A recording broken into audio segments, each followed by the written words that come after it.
হরে কৃষ্ণ বন্ধুরা, স্বয়ং দেবাদিদেব মহাদেব বলেছেন যে এই শ্রাবণ মাসে কেউ যদি চাইতে চাইতে মরেও যায়, আপনার ঘরের এই 5টি জিনিস কাউকে দেবেন না। তাকে হ্যাঁ বন্ধুরা, আপনারা একেবারে ঠিকই শুনেছেন। বন্ধুরা, আজকে আপনাদের সাথে একটি গুরুত্বপূর্ণ বিষয় নিয়ে আলোচনা করব যে হিন্দু পুরাণ অনুসারে কোন কোন নিয়ম আমাদের প্রত্যেকের মেনে চলা উচিত, এবং সেই সঙ্গে জানিয়ে দেব বাড়িতে থাকা কোন 5টি জিনিস নিত্য কর্মে আমাদের প্রয়োজন হয়ে থাকে, অর্থাৎ যে জিনিসগুলি আমরা প্রতিনিয়ত ব্যবহার করে থাকি। আর তার মধ্যে এমন 5টি জিনিস এই শ্রাবণ মাস চলাকালীন বাড়ি থেকে বার করা উচিত নয়, বা আপনারা বলতে পারেন এর ফলে এটুকুন আপনারা নিশ্চিত হয়ে যান আপনার জীবনে এবং আপনার পরিবারে ভয়ঙ্কর দারিদ্রতা নেমে আসবে। তাই বন্ধুরা, আপনারা যদি রাস্তার ভিখারি হতে না চান এবং কি অর্থ কষ্ট দারিদ্রতাতে পড়তে না চান, তাহলে এই শ্রাবণ মাসে অর্থাৎ দেবাদিদেবের প্রিয় মাসে আর এই বিষয়গুলি অতি অবশ্যই মেনে চলার চেষ্টা করবেন। কারণ বন্ধুরা, আপনারা প্রত্যেকেই জানি যে এই শ্রাবণ মাসে আমাদের নিজেদের উন্নতি এবং পাপ মুক্তির জন্য বিভিন্ন ব্যক্তি বিভিন্ন ব্রত, উপবাস, পূজা পাঠ এবং বিভিন্ন উপাচার পালন করে থাকেন। আর এই পবিত্রতম মাসে ঘরোয়াভাবে পুজো আরাধনা করা হয়ে থাকে গৃহস্থের মহিলারা এবং ব্যক্তিরা। সুতরাং বন্ধুরা, এই মাসে দিনের প্রতিনিয়ত ব্যবহারযুক্ত কিছু জিনিস যেগুলি আপনাকে শুভ শক্তি প্রদান করে। আপনি যদি ভুলবশত এই জিনিসগুলি পবিত্রতম শ্রাবণ মাসে যদি আপনি কোনো ব্যক্তিকে দিয়ে দেন, তাহলে শুভ শক্তির পরিবর্তে অশুভ শক্তি বাসা বাঁধবে আপনার গৃহে। বন্ধুরা, দান ধর্ম পরম ধর্ম, আর দান করা অত্যন্ত ভালো, কিন্তু এমনভাবে দান করা উচিত নয় যার ফলে আমাদের গৃহে অশুভ শক্তিকে তৈরি করে বা বাস্তু সমস্যাকে বৃদ্ধি করে। বন্ধুরা, আশা করছি আপনারা এই বিষয়গুলি বুঝতে পারছেন আর এই জিনিসগুলি কতটা গুরুত্বপূর্ণ। তাই বন্ধুরা, এই পবিত্রতম শ্রাবণ মাসে কেউ চাইতে চাইতে মরে গেলেও কিন্তু আপনারা ঘরের এই 5টি জিনিস কখনোই কাউকে দেবেন না, নইলে আপনারা রাস্তার ভিখারি হয়ে যাবেন।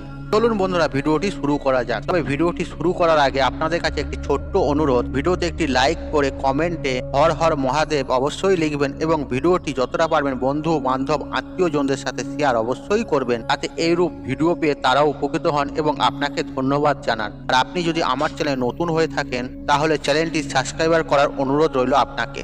চলুন বন্ধুরা, এবার মূল আলোচনায় প্রবেশ করা যাক। বন্ধুরা, আমি সবার প্রথমে যে জিনিসটির কথা বলবো, যেটি আপনারা শ্রাবণ মাস চলাকালীন ভুলেও কাউকে দেবেন না, আর সেটি হচ্ছে হলুদ।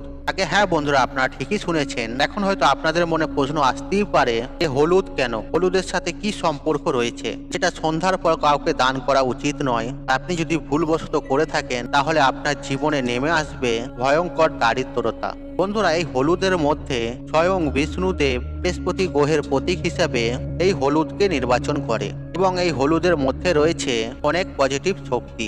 আর এই হলুদের মধ্যেই রয়েছে অনেক প্রকার বাস্তু সমস্যা ও অনেক পজিটিভ শক্তি। আর এই হলুদের মধ্যেই রয়েছে নির্মূল করার উপায়। এবং এই হলুদ যদি আপনি আপনার বাড়ি থেকে বার করে দেন, তাহলে কিন্তু আপনার বাড়ির মধ্যে অতি অবশ্যই অশান্তি তো নেমে আসবেই, আর সেই সঙ্গে সমস্যার পর সমস্যা আপনার গৃহে লেগেই থাকবে। বন্ধুরা, দ্বিতীয় যে জিনিসটির কথা বলবো, যেটি আপনারা শ্রাবণ মাস চলাকালীন ভুলেও কাউকে দেবেন না, আর সেটি হচ্ছে ঝাঁটা বা ঝাড়ু।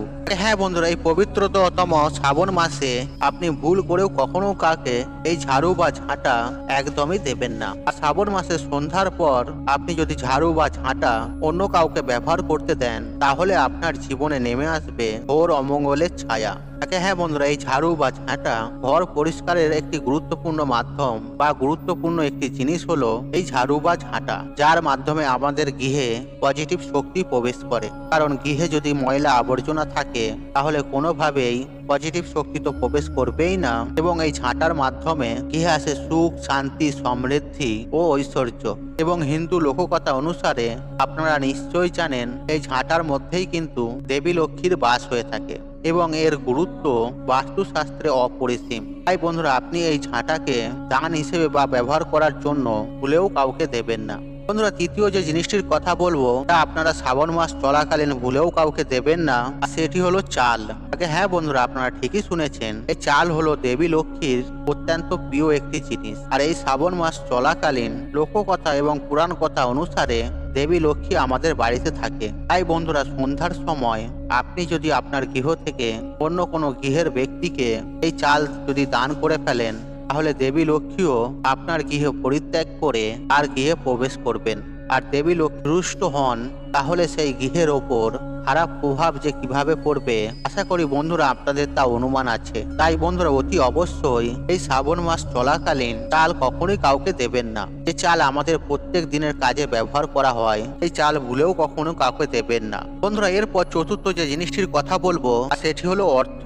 বন্ধুরা সাহায্য করা অত্যন্ত ভালো কথা, তবে সাহায্য বা দান করা এতটাই উচিত নয় যা আমাদের পরিবারে ক্ষতি করে ফেলে। তাই বন্ধুরা কোনোভাবেই এই পবিত্রতম শ্রাবণ মাসে সন্ধ্যার পরবর্তী সময়ে যা আমাদের ক্ষতি করে ফেলে, তাই বন্ধুরা কোনোভাবেই কোনো পরিস্থিতিতেই এই পবিত্রতম শ্রাবণ মাসে কাউকে টাকা ধার হিসেবে দেবেন না বা পাওনা টাকা সন্ধ্যার পরবর্তী সময়ে কাউকে দেবেন না। অর্থাৎ বন্ধুরা আমি এক কথায় বলতে চাইছি এই পবিত্রতম শ্রাবণ মাসে সন্ধ্যার পর গৃহ থেকে অর্থ বার করবেন না। তবে এখন প্রশ্ন আসতেই পারে, কারো যদি মেডিকেল এমার্জেন্সি হয়ে যায় তো তাকে কি সাহায্য করা যেতে পারে না?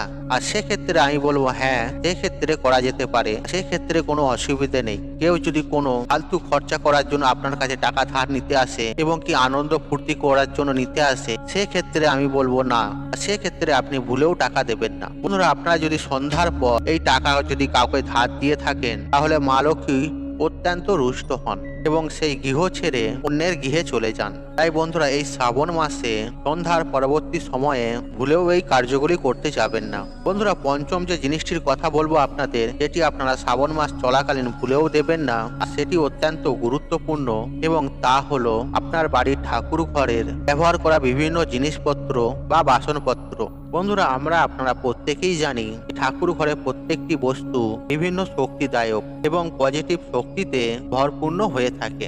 এই বস্তুগুলি যদি আপনি এই শ্রাবণ মাসের সন্ধ্যার পরবর্তী সময়ে অন্য কোনো ব্যক্তিকে যদি দান হিসেবে দেন বা ব্যবহার করতে দেন তাহলে কিন্তু আপনার গৃহে চরম থেকে চরম ক্ষতি হতে পারে। বন্ধুরা আপনারা দেখে থাকবেন পাড়ায় অনেক ব্যক্তিরা ঠাকুর ঘরে বিভিন্ন জিনিসপত্রগুলোকে দান হিসেবে বা ব্যবহার করার জন্য অন্য কাউকে দিয়ে থাকেন কিছুক্ষণের জন্য। কিন্তু বন্ধুরা আপনারা ভুলেও এরকম কার্য কখনোই করবেন না। আর আপনার পাড়া প্রতিবেশী যদি এরকম কোনো জিনিস চাইতে আসে আর আপনি তাকে বুঝিয়ে বলুন এরকম জিনিস কোনো দেওয়া উচিত নয়। তাই বন্ধুরা শ্রাবণ মাস চলাকালীন আপনারা ভুলবশত আপনাদের ঘরে যে 5টি জিনিসের কথা বললাম সেই জিনিসগুলি কখনোই গৃহ থেকে বার করবেন না। আর আপনারা যদি ভুলবশত বা জেনে শুনে গৃহ থেকে বার করেন তাহলে আপনাদের সংসারে চরম ভয়ঙ্কর দারিদ্রতা নেমে আসবে এবং আপনার গৃহে অশুভ শক্তির পরিমাণ বৃদ্ধি পাবে। তাই বন্ধুরা সবাই চায় তার নিজের সংসার সবসময় সুখে শান্তিতে থাকুক এবং মা লক্ষ্মী সদা সর্বদাই তার গৃহে বসবাস করুন। এছাড়াও বন্ধুরা এই শ্রাবণ মাস চলাকালীন আপনারা সকাল সকাল ঘুম থেকে উঠে পড়বেন এবং ঘরদোর সাফ করবেন। আর আপনারা যদি পারেন আপনাদের মুখ্য দরজায় প্রত্যেক দিন 1 ঘটি করে জল ঢেলে দেবেন। এতে বাবা মহাদেবের ও মা লক্ষ্মীর আগমন ঘটবে। দেখবেন আপনাদের গিয়ে কখনোই অসুখ বিসুখ, অর্থকষ্ট, দারিদ্রতা আসবে না। আর যে গৃহে ঈশ্বরের আশীর্বাদ থাকে, ভগবানের আশীর্বাদ থাকে, সেই গৃহে কখনো অশুভ শক্তির প্রবেশ করতে পারে না। বন্ধুরা আশা করছি এই ভিডিওটি আপনাদের ভালো লেগেছে। তাহলে ভিডিওতে একটি লাইক করুন, একটি কমেন্ট করুন, একটি শেয়ার করুন এবং বন্ধু বান্ধব আত্মীয়জনদের সাথে শেয়ার অবশ্যই করুন। মনে রাখবেন আপনার একটি শেয়ার অনেক মানুষকে উপকৃত করে তুলতে পারে। আপনি যদি আমার চ্যানেলে নতুন হয়ে থাকেন তাহলে চ্যানেলটি অবশ্যই সাবস্ক্রাইব করুন এবং পাশে থাকা নোটিফিকেশন অন রাখুন, কারণ নিত্য নতুন ভিডিও সবার আগে দেখার জন্য। ঈশ্বর আপনার মঙ্গল করুক, আপনি সুস্থ থাকুন, নিরোগ থাকুন, আপনার দিন মঙ্গলময় হোক। হরে কৃষ্ণ কৃষ্ণ কৃষ্ণ হরে হরে।